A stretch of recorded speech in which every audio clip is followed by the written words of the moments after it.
ನಮಸ್ಕಾರ ಸ್ನೇಹಿತರೆ, ಸ್ವಲ್ಪ ಇಮ್ಯಾಜಿನ್ ಮಾಡ್ಕೊಳ್ಳಿ. ಇವತ್ತು ನಾವು ಲೇಟೆಸ್ಟ್ ಟೆಕ್ನಾಲಜಿ, ಸಿಮೆಂಟ್, ಕಾಂಕ್ರೀಟ್, ದೊಡ್ಡ ದೊಡ್ಡ ಕ್ರೇನ್ಗಳನ್ನು ಬಳಸಿ ಡ್ಯಾಮ್ ಕಟ್ತೀವಿ. ಆದರೆ ಇವು 50-60 ವರ್ಷ ಕಳೆಯೋದ್ರಲ್ಲೇ ಬಿರುಕು ಬಿಟ್ಟು ಬಿದ್ದು ಹೋಗ್ತವೆ. ಇನ್ನೂ ಕೆಲ ಕಡೆ ಅಂತೂ ಫ್ಲೈಓವರ್ಗಳು, ನೀರಿನ ತೊಟ್ಟಿಗಳು ಉದ್ಘಾಟನೆಗೂ ಮುಂಚೆನೆ ಡಮಾರ್ ಅಂತ ಬಿದ್ದು ಹೋಗ್ತವೆ. ಆದರೆ ಸ್ನೇಹಿತರೆ, ಇವತ್ತಿಗಿಂತ ಬರೋಬ್ಬರಿ 2000 ವರ್ಷಗಳ ಹಿಂದೆ, ಅಂದ್ರೆ ಜೀಸಸ್ ಹುಟ್ಟೋಕ್ಕೂ ಮುಂಚೆನೆ ಕಟ್ಟಿದ್ದ ಡ್ಯಾಮ್ ಇವತ್ತಿಗೂ ಇದೆ ಅಂದ್ರೆ ನೀವು ನಂಬ್ತೀರಾ? ಅಲ್ಲಿ ಸಿಮೆಂಟ್ ಇರಲಿಲ್ಲ, IIT ಇರಲಿಲ್ಲ, ಅಲ್ಲಿನ ಇಂಜಿನಿಯರ್ಸ್ ಇರಲಿಲ್ಲ, ಸ್ಯಾಟಲೈಟ್ ಮ್ಯಾಪ್ ಇರಲಿಲ್ಲ. ಆದರೂ ಅಲ್ಲೊಂದು ಅದ್ಭುತವಾದ ಡ್ಯಾಮ್ ಎದ್ದೇಳ್ಬಿಡುತ್ತೆ. ದುಮ್ಮಿಕ್ಕಿ ಹರಿಯೋ ಕಾವೇರಿಗೆ ಅಲ್ಲಿ ತಡೆಗೋಡೆಯನ್ನು ಮಾಡ್ತಾರೆ. ಕಲ್ಲು ಮತ್ತು ಮಣ್ಣನ್ನೇ ಬಳಸಿ ಒಂದು ಅಣೆಕಟ್ಟು ನಿರ್ಮಾಣ ಮಾಡ್ತಾರೆ. ವಿಶೇಷ ಏನು ಗೊತ್ತಾ? 2000 ವರ್ಷ ಹಿಂದೆ ಕಟ್ಟಿದ ಅಣೆಕಟ್ಟೆ ಇವತ್ತಿಗೂ ಗಟ್ಟಿಯಾಗಿ ನಿಂತಿದೆ. ಲಕ್ಷಾಂತರ ಎಕರೆಗೆ ನೀರು ಕೊಡ್ತಾ ಇದೆ. ಕಾಲ ಕಾಲಕ್ಕೆ ಸ್ವಲ್ಪ ಬದಲಾವಣೆ ಮಾಡಿಕೊಂಡು ಕಾವೇರಿಯ ಮೊದಲ ಡ್ಯಾಮ್ ಅನ್ನೋ ಕೀರ್ತಿಯನ್ನು ಇನ್ನೂ ಉಳಿಸ್ಕೊಂಡಿದೆ. ಈ ಡ್ಯಾಮ್ ಬೇರೆ ಯಾವುದೂ ಅಲ್ಲ, ತಮಿಳುನಾಡಿನ ಕಲ್ಲಣೆ ಅಥವಾ ಗ್ರ್ಯಾಂಡ್ ಡ್ಯಾಮ್ ಅಣೆಕಟ್ಟು. ನಾವಿವತ್ತು ಚೋಳರು ಅಂದ ತಕ್ಷಣ ತಂಜಾವೂರಿನ ಬೃಹದೇಶ್ವರ ದೇವಸ್ಥಾನ ನೋಡ್ತೀವಿ. ರಾಜರಾಜ ಚೋಳರ ಖ್ಯಾತಿ ಬಗ್ಗೆ ಮಾತಾಡ್ತೀವಿ. ಆದರೆ ರಾಜರಾಜ ಚೋಳರು ಬರೋದಕ್ಕೂ 1000 ವರ್ಷಗಳ ಮುಂಚೆ, ಅಂದರೆ ಶಕಪೂರ್ವದಲ್ಲೇ ಚೋಳ ಸಾಮ್ರಾಜ್ಯ ಇತ್ತು. ಅವರು ರೋಮನ್ ಸಾಮ್ರಾಜ್ಯದೊಂದಿಗೆ ವ್ಯಾಪಾರ ಮಾಡ್ತಾ ಇದ್ರು. ಹಿಮಾಲಯದವರೆಗೂ ಹೋಗಿ ಯುದ್ಧ ಮಾಡಿದ್ರು. ಕಾವೇರಿ ಅನ್ನೋ ದೊಡ್ಡ ನದಿಯನ್ನು ಕಂಟ್ರೋಲ್ ಮಾಡೋ ಟೆಕ್ನಾಲಜಿಯನ್ನು ಹೊಂದಿದ್ರು. ಇವತ್ತಿನ ಎಪಿಸೋಡ್ನಲ್ಲಿ ಆ ಒರಿಜಿನಲ್ ಚೋಳರ ರಿಯಲ್ ಸ್ಟೋರಿಯನ್ನ ರೋಚಕ ದೃಶ್ಯಗಳ ಸಮೇತ ನಾವು ನೋಡ್ತಾ ಹೋಗೋಣ ಸ್ನೇಹಿತರೆ. ಯಾರವರು, ಎಲ್ಲಿಂದ ಬಂದರು, ಇವರ ಹಿನ್ನೆಲೆ ಏನು, ಎಲ್ಲವನ್ನ ನೋಡ್ತಾ ಹೋಗೋಣ. ಕಡೆ ತನಕ ಮಿಸ್ ಮಾಡದೆ ನೋಡಿ. ನೀವು ನೋಡ್ತಾ ಇದ್ದೀರಾ ಮಸ್ತ್ ಮಗ ಚಾನಲ್. ನಾನು ಅಮರ್ ಪ್ರಸಾದ್. ಇದು ಇತಿಹಾಸ ದರ್ಶನ ಸರಣಿ. ಯಾರು ಈ ಚೋಳರು? ಸ್ನೇಹಿತರೆ, ಚೋಳರ ಇತಿಹಾಸವನ್ನು ನಾವು 2 ಭಾಗ ಮಾಡ್ತೇವೆ. ಒಂದು 9ನೇ ಶತಮಾನದ ನಂತರ ಬಂದ ಇಂಪೀರಿಯಲ್ ಚೋಳರು, ಅಂದರೆ ವಿಜಯಾಲಯ ಚೋಳನ ವಂಶ. ಎರಡನೇದು ಸಂಗಮ್ ಚೋಳರು ಅಂತ. ಇವರು ಶಕಪೂರ್ವ 4ನೇ ಶತಮಾನದಿಂದ ಸಾಮಾನ್ಯ ಶಕೆ 3ನೇ ಶತಮಾನದವರೆಗೆ ಇದ್ದ ಮನೆತನ. ಇವತ್ತು ನಾವು ಮಾತನಾಡ್ತಿರೋದು ಈ ಸಂಗಮ್ ಚೋಳರ ಬಗ್ಗೆ. ಇವರ ಮೂಲದ ಬಗ್ಗೆ ಇತಿಹಾಸಕಾರರಲ್ಲಿ ಹಲವು ಅಭಿಪ್ರಾಯ ಇದೆ. ಕೆಲವರು ಚೋಳ ಅನ್ನೋದು ಒಂದು ವ್ಯಕ್ತಿಯ ಹೆಸರು ಅಂತ ಹೇಳ್ತಾ ಇದ್ದಾರೆ. ಇನ್ನು ಕೆಲವರು ಬರೀ ವ್ಯಕ್ತಿಯಲ್ಲ, ಅದೊಂದು ಆಡಳಿತ ನಡೆಸ್ತಾ ಇದ್ದ ವಂಶದ ಅಥವಾ ಟ್ರೈಬ್, ಬುಡಕಟ್ಟಿನ ಹೆಸರು ಅಂತ ಹೇಳ್ತಾರೆ. ಬಹುತೇಕರು ಇದನ್ನ ರಾಜಮನೆತನ ಅಂತ ಹೇಳೋದ್ರಿಂದ ನಾವು ಕೂಡ ಹಾಗೆ ಹೋಗೋಣ. ಅಂದ ಹಾಗೆ ಚೋಳರು ತಮ್ಮನ್ನು ತಾವು ಶಿಬಿ ಚಕ್ರವರ್ತಿಯ ವಂಶಸ್ಥರು ಅಂತ ಹೇಳ್ಕೊಳ್ತಾ ಇದ್ರು. ಯಾರಿವರು ಶಿಬಿ ಚಕ್ರವರ್ತಿ ಅಂದರೆ ಒಂದು ಪಾರಿವಾಳವನ್ನು ಉಳಿಸೋಕೆ ತನ್ನ ತೊಡೆಯ ಮಾಂಸವನ್ನೇ ಕೊಯ್ದು ಕೊಟ್ಟ ದಾನಶೂರ. ಅವರ ರಕ್ತ ನಮ್ಮದು ಅನ್ನೋದು ಚೋಳರ ಹೆಮ್ಮೆ. ಅದಕ್ಕೆ ಚೋಳರಿಗೆ ಸೆಂಪಿಯನ್ ಅನ್ನೋ ಬಿರುದು ಕೂಡ ಇದೆ. ಸೆಂಪಿಯನ್ ಅಂದರೆ ಶಿಬಿಯ ವಂಶಸ್ಥರು ಅಂತ ಅರ್ಥ. ಇತಿಹಾಸದ ದಾಖಲೆಗಳಲ್ಲಿ ಸಿಗೋ ಮೊದಲ ಚೋಳ ರಾಜ ಅಂದರೆ ಇಳಂಜೇಟ್ ಚೆನ್ನಿ ಅಂತ. ಪೂರ್ತಿ ಹೆಸರು ಉರುವಪ್ಪಹರೇರ್ ಇಳಂಜೇಟ್ ಚೆನ್ನಿ. ಶಕಪೂರ್ವ 4ನೇ ಶತಮಾನದಲ್ಲಿ ಇದ್ರು ಅಂತ ಹೇಳ್ತಾರೆ. ಇವರ ಹತ್ತಿರ ಇದ್ದಷ್ಟು ಸುಂದರವಾದ ಯುದ್ಧ ರಥಗಳು ಬೇರೆ ಯಾರ ಹತ್ರನೂ ಇರಲಿಲ್ವಂತೆ. ಹೀಗಾಗಿನೇ ಇವರನ್ನ ಸುಂದರ ರಥಗಳ ಒಡೆಯ ಅಂತ ಕರಿತಾ ಇದ್ರು. ಇವರ ರಾಜಧಾನಿ ಉರಯ್ಯೂರ್, ಅಂದ್ರೆ ಇವತ್ತಿನ ತಿರುಚಿನಾಪಲ್ಲಿ ಹತ್ತಿರ. ಇವರ ಇನ್ನೊಂದು ಪ್ರಮುಖ ನಗರ ಮತ್ತು ಬಂದರು ಕಾವೇರಿ ಪೊಂಪಟ್ಟಿನಂ ಅಥವಾ ಪಂಪುಹಾರ್. ಇವರ ಲಾಂಛನದ ಕಡೆಗೆ ಬಂದ್ರೆ ಪಾಂಡ್ಯರಿಗೆ ಮೀನು, ಚೇರರಿಗೆ ಬಿಲ್ ಹೇಗೋ ಚೋಳರಿಗೆ ಹುಲಿ ಅಂದ್ರೆ ಪ್ರಾಣ. ಹಾಗೆ ಇವರು ಸೂರ್ಯ ವಂಶದವರು ಅಂತ ಇವರ ಕಾಲದ ಕವಿತೆಗಳಲ್ಲಿ ಉಲ್ಲೇಖ ಇದೆ. ಹೀಗಾಗಿ ಸಿಡಿದು ನಿಲ್ತಾ ಇರೋ ಹುಲಿಯನ್ನ ಇವರು ಲಾಂಛನವಾಗಿ ಹೊಂದಿದ್ರು. ಯಾವ ಲೆವೆಲ್ಗೆ ಇವರ ಇನ್ಫ್ಲುಯೆನ್ಸ್ ಈ ಭಾಗದಲ್ಲಿ ಅಂದರೆ ತಮಿಳು ಬಂಡುಕೋರರು LTTನವರು ಶ್ರೀಲಂಕಾದಲ್ಲಿದ್ರಲ್ಲ, ಅವರು ಕೂಡ ಇವರನ್ನೇ ಸ್ಫೂರ್ತಿಯಾಗಿ ತಗೊಂಡು ಈ ಚಿಹ್ನೆಯನ್ನೇ ಯೂಸ್ ಮಾಡ್ತಾ ಇದ್ರು. ದಾಖಲೆಗಳ ಉಲ್ಲೇಖ ಸ್ನೇಹಿತರೆ, ಈ ಚೋಳರ ಬಗ್ಗೆ ನಮಗೆ ಶಕಪೂರ್ವ 3ನೇ ಶತಮಾನದಲ್ಲಿ ಅಶೋಕರು ಬರೆಸಿದ ಶಿಲಾಶಾಸನಗಳಲ್ಲೂ ಕೂಡ ಉಲ್ಲೇಖ ಸಿಕ್ಕಿದೆ. ನನ್ನ ಸಾಮ್ರಾಜ್ಯದ ದಕ್ಷಿಣದ ಗಡಿಯಲ್ಲಿ ಚೋಳರು, ಪಾಂಡ್ಯರು, ಕೇರಳ ಪುತ್ರರು ಇದ್ದಾರೆ ಅಂತ ಅಶೋಕರು ಬರೆಸಿದ್ದಾರೆ. ಅಲ್ಲಿ ಚೋಳರನ್ನ ಚೋಳರು ಅಂತ ಕರೆದಿದ್ದಾರೆ. ಗ್ರೀಕ್ ನಾವಿಕ ಬರೆದ ಪೆರಿಪ್ಲಸ್ ಆಫ್ ದಿ ಎರಿಥ್ರಿಯನ್ ಸೀ ಅನ್ನೋ ಪುಸ್ತಕದಲ್ಲಿ ಚೋಳರ ಬಂದರುಗಳ ಬಗ್ಗೆ ಡೀಟೇಲ್ ಆಗಿ ಉಲ್ಲೇಖ ಇದೆ. ತಮಿಳಿನ ಅತ್ಯಂತ ಹಳೆಯ ಸಾಹಿತ್ಯ ಸಂಗಮ್ ಸಾಹಿತ್ಯದಲ್ಲಿ ಪಟ್ಟಿನಪ್ಪಾಲೈ, ಶಿಲಪ್ಪದಿಕಾರಂ ಅಲ್ಲೆಲ್ಲ ಇವ್ರ ಬಗ್ಗೆ ಎಳೆಯಾಗಿ ಬರೆಯಲಾಗಿದೆ. ಕರಿಕಾಲ ಚೋಳ, ಸುಟ್ಟ ಕಾಲಿನ ಸರದಾರ. ಸ್ನೇಹಿತರೆ, ಆರಂಭಿಕ ಚೋಳರಲ್ಲಿ ಎಲ್ಲರಿಗಿಂತ ಪವರ್ಫುಲ್, ಎಲ್ಲರಿಗಿಂತ ಫೇಮಸ್ ಅಂದ್ರೆ ಅದು ಕರಿಕಾಲ ಚೋಳ. ಕರಿ ಅಂದ್ರೆ ಸುಟ್ಟಿರೋದು, ಕಾಲ ಅಂದ್ರೆ ಕಾಲೆ. ಸುಟ್ಟ ಕಾಲನ್ನ ಹೊಂದಿರುವ ಚೋಳ ಕರಿಕಾಲ ಚೋಳ. ಈ ಹೆಸರು ಬರೋಕ್ಕೂ ರೋಚಕ ಸ್ಟೋರಿ ಇದೆ. ಚಿಕ್ಕವರಿದ್ದಾಗಲೇ ತಂದೆಯನ್ನ ಕಳ್ಕೊಂಡ್ರು. ರಾಜವಂಶದ ವೈರಿಗಳು ಇವ್ರನ್ನ ಮುಗಿಸೋಕೆ ಅಂತ ಇವರಿದ್ದ ಅರಮನೆಗೆ ಬೆಂಕಿ ಇಟ್ಟರು. ಆ ಬೆಂಕಿಯಿಂದ ತಪ್ಪಿಸ್ಕೊಂಡು ಓಡುವಾಗ ಇವರ ಕಾಲಿಗೆ ಬೆಂಕಿ ಬಿತ್ತು. ಆ ಗಾಯದ ಗುರುತನ್ನೇ ತನ್ನ ಹೆಸರನ್ನಾಗಿ ಮಾಡಿಕೊಂಡು ಮುಂದೆ ತನ್ನ ವೈರಿಗಳನ್ನ ಮುಗಿಸಿದ್ರು ಕರಿಕಾಲ ಚೋಳ ಅಂತ.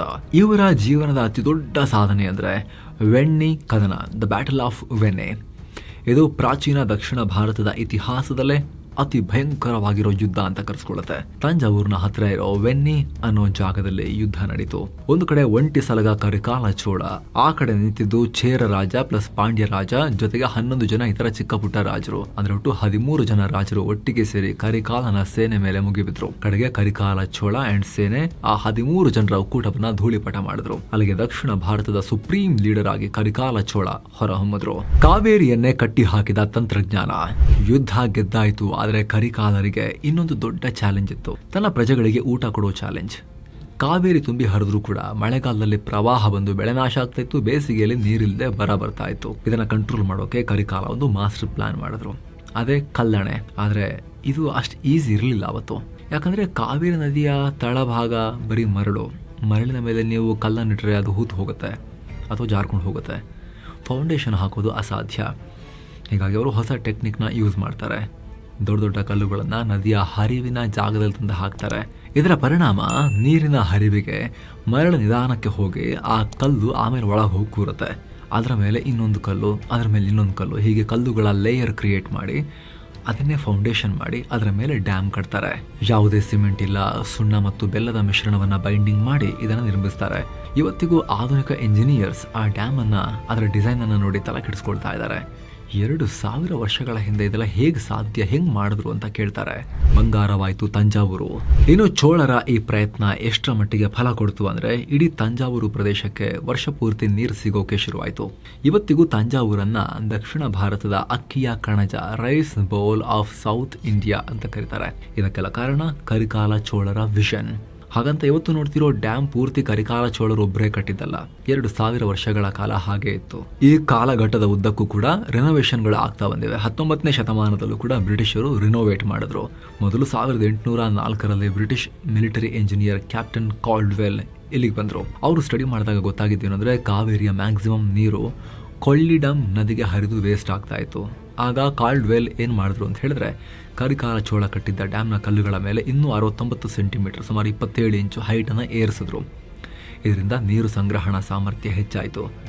ಆಮೇಲೆ ಬಂದ ಮೇಜರ್ ಸಿಮ್, ಇನ್ನೊಬ್ಬರು ಇಂಜಿನಿಯರ್, ಅವರು ಕೂಡ ನದಿಯಲ್ಲಿ ಹೂಳು ತುಂಬಿಕೊಂಡಿರೋದನ್ನು ತಡೆಯೋಕೆ, ಅದನ್ನೆಲ್ಲ ಕ್ಲೀನ್ ಮಾಡೋಕ್ಕೆ ಹೊಸ ಐಡಿಯಾ ಮಾಡಿದ್ರು.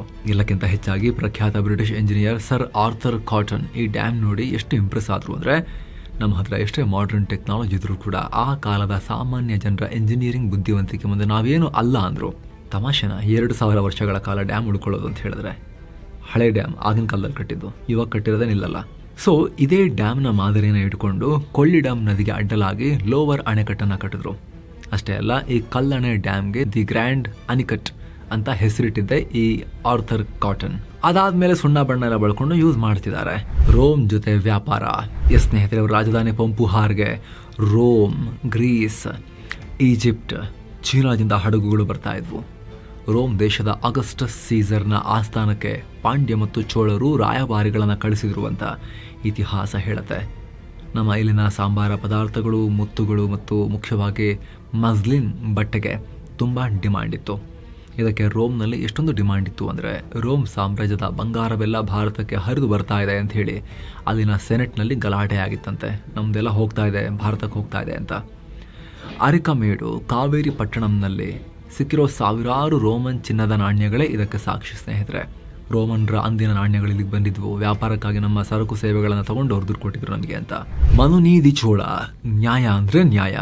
ಸ್ನೇಹಿತರೆ, ಆರಂಭಿಕ ಚೋಳರಲ್ಲಿ ಎಲಾರ ಅಥವಾ ಮನುನೀದಿ ಚೋಳ ಅನ್ನೋ ರಾಜ ಬರ್ತಾರೆ. ಒಂದಿನ ಅರಮನೆಯ ಮುಂದೆ ದೊಡ್ಡ ಗಂಟೆ ಇತ್ತಂತೆ.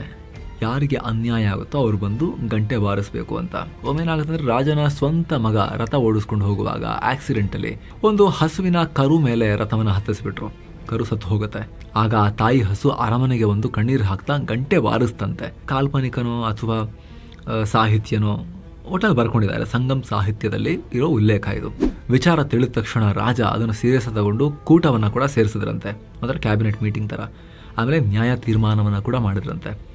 ನನ್ನ ಮಗ ತಪ್ಪು ಮಾಡಿದ್ದಾನೆ, ಪ್ರಾಣಕ್ಕೆ ಪ್ರಾಣವೇ ಪರಿಹಾರ ಅಂತ ಹೇಳಿ ಯಾವ ರಥದ ಚಕ್ರದಡಿ ಕರು ಸಿಕ್ಕಿ ಪ್ರಾಣ ಕಳ್ಕೊಳ್ತೋ ಅದೇ ರಥದ ಚಕ್ರದಡಿ ಮಗನನ್ನೇ ಮಲಗಿಸಿ ರಥ ಓಡಿಸಿ ಕೊಂದುಬಿಟ್ರು ಎಂಥ ರಾಜ ಅಂತ ಅವರ ಉಲ್ಲೇಖಗಳು ಹೇಳ್ತವೆ. ಎಲ್ಲಿದೆ ಇದು? ಶಿಲಪ್ಪಧಿಕಾರಂ ಕಾವ್ಯದಲ್ಲಿ ಇದನ್ನ ವರ್ಣನೆ ಮಾಡಲಾಗಿದೆ. ಸ್ನೇಹಿತರೆ, ನಂಬೋ ಕಷ್ಟ ಆಗ್ಬೋದು, ಬಹುಶಃ ಇದನ್ನ ಒಂಥರ ಸಾಂಕೇತಿಕವಾಗಿ ಬಳಸಿದಾರಂತ ಕಾಣುತ್ತೆ. ನ್ಯಾಯದಾನಕ್ಕೆ ರಾಜನಾದವರು ಎಷ್ಟು ಪ್ರಾಶಸ್ತ್ಯ ಕೊಡಬೇಕು ನೋಡ್ರಿ ಅಂತ ಹೇಳೋಕ್ಕೋಸ್ಕರ ಈ ಥರ ಸ್ಟೋರಿಯನ್ನು ಹೆಣೆದಿರೋ ಸಾಧ್ಯತೆಗಳು ಕೂಡ ಇರುತ್ತೆ. ಅವನತಿ ಮತ್ತು ಕಣ್ಮರೆ, ಚೋಳರು ಮಾಯವಾಗಿದ್ದು ಎಲ್ಲಿಗೆ? ಇಷ್ಟೆಲ್ಲ ಸಾಧನೆ ಮಾಡಿದ ಆರಂಭಿಕ ಚೋಳರು ಇದ್ದಕ್ಕಿದ್ದಂತೆ ಶಕಪೂರ್ವ 2ನೇ ಶತಮಾನದ ನಂತರ ಮಾಯ ಆದರು. ಅದಕ್ಕೆ ಕಲಭ್ರರು ಕಾರಣ ಅಂತ ಹೇಳಲಾಗುತ್ತೆ. ಹಾಗಿದ್ರೆ ಯಾರಿವರು ಕಲಭ್ರರು? ನಿಮಗೆ ಪಾಂಡ್ಯರ ಬಗ್ಗೆ ಹೇಳುವಾಗಲೂ ಹೇಳಿದ್ವಿ ನಾವು ಹಿಂದೆ ಇತಿಹಾಸ ದರ್ಶನ ಸರಣಿಯಲ್ಲಿ. ಇದು ತಮಿಳುನಾಡಿನಲ್ಲಿದ್ದ ಒಂದು ಗುಂಪು. ಒಂದೇ ಸಲ ಪಾಂಡ್ಯ, ಚೋಳ ಹಾಗೆ ಇನ್ನುಳಿದ ಸಣ್ಣ ಪುಟ್ಟ ಪಾಳ್ಯಪಟ್ಟುಗಳನ್ನು ಹೊಸಕ್ಕೆ ಹಾಕಿಬಿಡ್ತಾರೆ. ಇವರ ಅಬ್ಬರಕ್ಕೆ ಸುಮಾರು 300 ವರ್ಷಗಳ ಕಾಲ ಚೋಳರು, ಪಾಂಡ್ಯರು, ಚೇರರು ಏನಾದ್ರು ಅಂತ ಯಾರಿಗೂ ಸರಿಯಾಗಿ ಗೊತ್ತಾಗಲ್ಲ. ಚೋಳರಂತೂ ತಮ್ಮ ರಾಜ್ಯ ಕಳ್ಕೊಂಡು ಪಾಳೆಗಾರರಾಗಿ ಚಿಕ್ಕ ಪುಟ್ಟ ಊರುಗಳಿಗೆ ಸೀಮಿತ ಆಗ್ತಾರೆ. ಅಲ್ಲಿಗೆ ಆರಂಭಿಕ ಚೋಳರ ಅಬ್ಬರ ನಿಲ್ಲತ್ತೆ. ಆದ್ರೆ ತಡೀರಿ ಸ್ನೇಹಿತರೆ, ಪಿಕ್ಚರ್ ಇನ್ನೂ ಬಾಕಿ ಇದೆ. ಈ ಆರಂಭಿಕ ಚೋಳರು ಭಾರತದ ಒಳಗಡೆ ಹೆಚ್ಚು ಅಂದರೆ ಲಂಕಾ ತನಕ ಹೋಗಿದ್ರು. ಆದರೆ 9ನೇ ಶತಮಾನದಲ್ಲಿ ವಿಜಯಾಲಯ ಚೋಳ ಅನ್ನೋ ವೀರ ಇದೇ ವಂಶದಿಂದ ಮತ್ತೆ ಎದ್ದು ಬರ್ತಾರೆ. ಚೋಳರ ಸ್ಪೆಷಾಲಿಟಿ ನೋಡಿ, ಶತಮಾನ ಡಿಸ್ಕಂಟಿನ್ಯೂ ಆದರೂ ಮತ್ತೆ ವಂಶ ಕಂಟಿನ್ಯೂ ಆಗುತ್ತೆ, ಮತ್ತೆ ಯಾರಾದರೂ ಬಂದು ಕಟ್ತಾರೆ. ವಿಜಯಾಲಯ ಚೋಳ ಎದ್ದು ಬರ್ತಾರೆ. ಅವರು ಸ್ಥಾಪಿಸಿದ್ದು ಇಂಪೀರಿಯಲ್ ಚೋಳ ಸಾಮ್ರಾಜ್ಯ. ಅವರ ಮೊಮ್ಮಕ್ಕಳೇ ಮುಂದೆ ಬಂದ ರಾಜರಾಜ ಚೋಳ ಮತ್ತು ರಾಜೇಂದ್ರ ಚೋಳ, ಗ್ರೇಟ್ ಚೋಳಾಸ್. ಅವರೆಲ್ಲರ ಬಗ್ಗೆ ಇತಿಹಾಸ ದರ್ಶನ ಸರಣಿಯ ಮುಂದಿನ ಎಪಿಸೋಡ್ಗಳಲ್ಲಿ ಡೀಟೇಲ್ ಆಗಿ ಮಾಹಿತಿಯನ್ನು ಕೊಡ್ತೀವಿ. ಮುಂದೆ ನಮಗೆ ಈಗ ಕಲಭ್ರರ ಬಗ್ಗೆ ತಿಳಿಸ್ಕೊಡ್ಬೇಕಾಗಿದೆ. ಅದು ಪಬ್ಲಿಷ್ ಆದಮೇಲೆ ಚೇರರ ಬಗ್ಗೆ ಹೇಳ್ತೀವಿ. ಎಲ್ಲ ಎಪಿಸೋಡ್ಸ್ ಪಬ್ಲಿಷ್ ಆಗ್ತಾನೆ ಹೋಗ್ತಾ ಇರುತ್ತೆ ಸ್ನೇಹಿತರೆ. ನಿಮಗದು ಇಲ್ಲಿ ಸಿಗ್ತಾ ಇರುತ್ತೆ. ಓಲ್ಡ್ ಎಪಿಸೋಡ್ಸ್, ಅಪ್ಕಮಿಂಗ್ ಎಪಿಸೋಡ್ ಬಂದ ಮೇಲೆ ಇಲ್ಲಿ ಬರ್ತಾ ಇರುತ್ತೆ, ಎಲ್ಲ ಸಿಗ್ತಾ ಹೋಗುತ್ತೆ. ನೀವು ಕೂಡ ಮಸ್ತ್ ಮಗ ಚಾನಲ್ಗೆ ಸಬ್ಸ್ಕ್ರೈಬ್ ಮಾಡಿದರೆ ನೇರವಾಗಿ ನಿಮಗೆ ತಲುಪುತ್ತೆ. ಇತಿಹಾಸ ದರ್ಶನ ಪ್ಲೇಲಿಸ್ಟ್ ಕೂಡ ಇದೆ, ಅಲ್ಲಿ ಹೋದರೆ ಎಲ್ಲ ಎಪಿಸೋಡ್ಸ್ನ ಕೂಡ ನೀವು 1 by 1 ನೋಡ್ತಾ ಬರ್ಬೋದು. ಸಾವಿರಾರು ವರ್ಷಗಳ ಹಿಂದಿನಿಂದ ನಾವು ಬರ್ತಾ ಇದ್ದೀವಿ ಜರ್ನಿಯಲ್ಲಿ, ಮಿಸ್ ಮಾಡ್ಕೋಬೇಡಿ.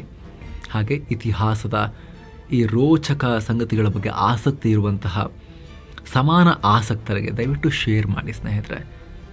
ಅವಾಗ ನಮ್ಮ ಕೆಲಸ ಕೂಡ ಸಾರ್ಥಕ ಆಗುತ್ತೆ. ಹಾಗೆ ಸ್ನೇಹಿತರೆ, ವಿಡಿಯೋ ಕೆಳಗಡೆ ಜಾಯಿನ್ ಅಂತ ಬಟನ್ ಇದೆ, ಅದ್ರ ಮೇಲೆ ಕ್ಲಿಕ್ ಮಾಡೋ ಮೂಲಕ ನೀವು ಮಸ್ತ್ ಮಗ ಅದು ಪ್ರೀಮಿಯಂ ಮೆಂಬರ್ ಆಗ್ಬೋದು. ಆನಂತರ ಎಲ್ಲ ಮೆಂಬರ್ ಓನ್ಲಿ ಕಾಂಟೆಂಟ್ ಕೂಡ ನೋಡೋಕೆ ಶುರು ಮಾಡ್ಬೋದು. ಅದು weekly business bulletin, member only ಬಿಸ್ ನ್ಯೂಸ್, ಎಕನಾಮಿಕ್ಸ್ನ ಮಿನಿ ಸೀರೀಸ್, ಆಮೇಲೆ ಕರೆಂಟ್ ಪವರ್, ಸ್ಪೆಷಲ್ ವೀಡಿಯೋಸ್, ಅಲ್ಲೇನು ಪಬ್ಲಿಷ್ ಆಗ್ತಾ ಇದೆ ಎಲ್ಲ ನೀವು ನೋಡೋಕೆ ಶುರು ಮಾಡ್ಬೋದು. ಆಸಕ್ತರು ಜಾಯಿನ್ ಬಟನ್ ಚೆಕ್ ಮಾಡಿ. ಮತ್ತೆ ಭೇಟಿ ಆಗ್ತಿರೋಣ ಸ್ನೇಹಿತರೆ. ನಮಸ್ತೆ.